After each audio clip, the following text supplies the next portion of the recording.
Catmates! Ako si Father RJ Palmos, kag kita naman nagapadayon para sa aton Istorya Sagrada sa tag sa kaadlaw sang Flores de Mayo. Kag ang aton istorya para sa sining nga adlaw amon tuhoy kay Noe, ang anaw kag ang balangaw sa langit. Gikan sa libro sang Henesis. Madamo nga mga tinuig ang nagligad, nagdamo ang mga tawo sa kalibutan nga kaliwat ni Adan kag ni Eva. Sa ibabaw sining kalibutan, apang nangin mga malaot nga mga tawo, nalipatan nila ang matuod-tuod ka Dios. Sa makita sa Ginoo ang mga tawo nga tama gid kamalaot sa bug-os nga duta, kag ang ila panghunahuna nga tama gid kahigko. Ang Dios naghinusol nga iya gintuga ang tawo.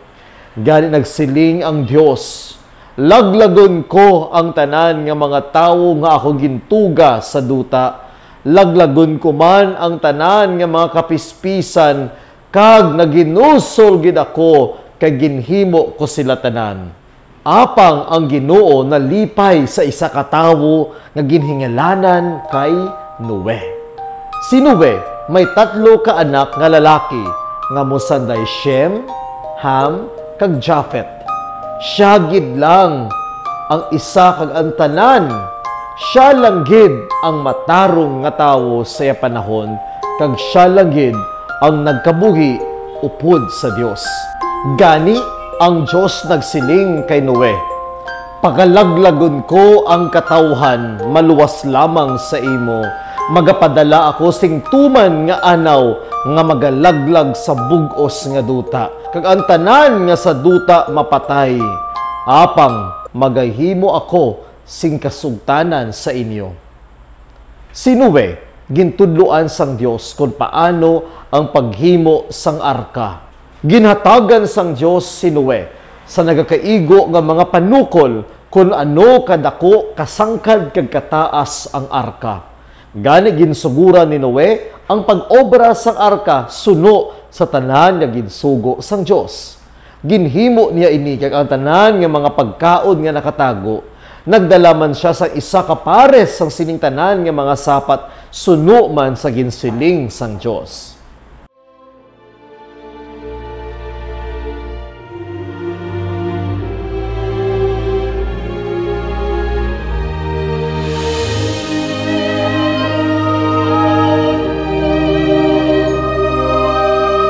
Kag sa pag-abot sa natalana nga adlaw, gintakop sang Dios ang ganhaan sang arka.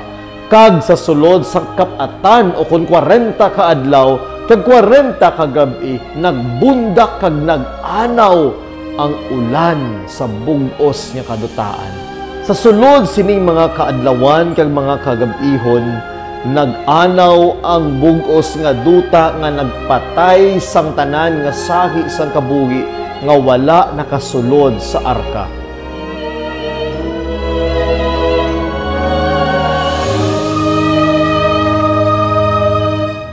Pagligad sang 40 ka adlaw kag gabi, naguntat ang pagbundak sang ulan. Apang wala gilayon naghubas ang tubig, nagligad pa ini sing malawig nga mga inadlaw.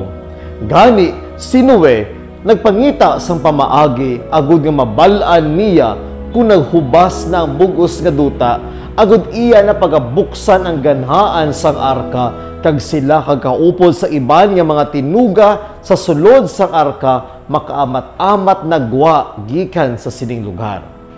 Pagligad sining 40 ka mga adlaw, ginbuksan ni Noe ang gawhaan sang arka, kag ginpalupad ang isa ka pispis. Iya ginpili ang isa ka uwak, apang ining uwak wala nagbalik kundi nagpabilid nga nagalupad-lupad sa kawaan. Gani nagpangita liwat si Noe sang bag-o nga pispis kag ginpalupad ang isa ka salampati. Pagpalupad ni Noe sang salampati, tungod kay puno pa sang tubig ang bug-os nga kadutaan, dayon nagbalik ang salampati. Naghulat si Noe sing 7 pagid ka adlaw, kagid pabalik kagid palupad liwat ining salampati. Apang sinang kagab-ihon, nagbalik ang salampati. Kag saya tuka may nagasabit nga isa ka dahon gikan sa puno sa olibo nga bag-o lang makutol. Gani nahibaluan ni Noe nga ang tubig naghubas na. Dayon si Noe naghulat pagid sang 7 naman kaadlaw kagin panlupad pagwa ang salampati. Sa sini nga tion wala na magbalik ang salampati. Gani ang Dios nagsiling kay Noe, Noe, guwa ka sa arko, upod sa imo asawa, mga anak, kag ang ila mga asawa. Pagwaaman ang talan nga sahi sa makasapatan kay makapispisan, upod sa imo, agod nga magmuad sila kag maglapta sa bug-os nga duta. Gani gintuman ni Noe ang sugo sang Dios kag nagwa sila gikan sa sining arka. Pagwa ni Noe, naghalad siya sa isa ka halad nga sinunog kag ang Dios naghimo sang kasugtanan. Ang Dios nagsiling kay Noe, karon magahimo ako sing kasugtanan sa inyo kag sa inyo kaliwat. Sa tanan nga mga tinuga nga nagakabuhi, hindi ko na paglaglagon ang buhi nga mga tinuga paagi sa anaw. Hindi na gid mag-anaw liwat sa paglaglag sang duta. Subong tanda sang walay katapusan nga kasugtanan nga akon ginahimo upod sa inyo kag sa tanan nga mga tinuga. Ako magabutang sang isa ka balangaw sa panganod. Ang Dios nagsiling kay Noe, amo ini ang tanda sang akon saad sa tanan nga mga tinuga nga nagakabuhi sa duta. Pamalandong, ang arka ni Noe, isa ka matahom nga dagway sang simbahan ni Kristo. Ang simbahan ni Kristo amo ang kaluwasan sa mga kalag nga tanan. Inigikan sa Dios kag makatindog batok sa mga makawasak nga ikasarang sang tawo kag sang pagsalakay sang panahon.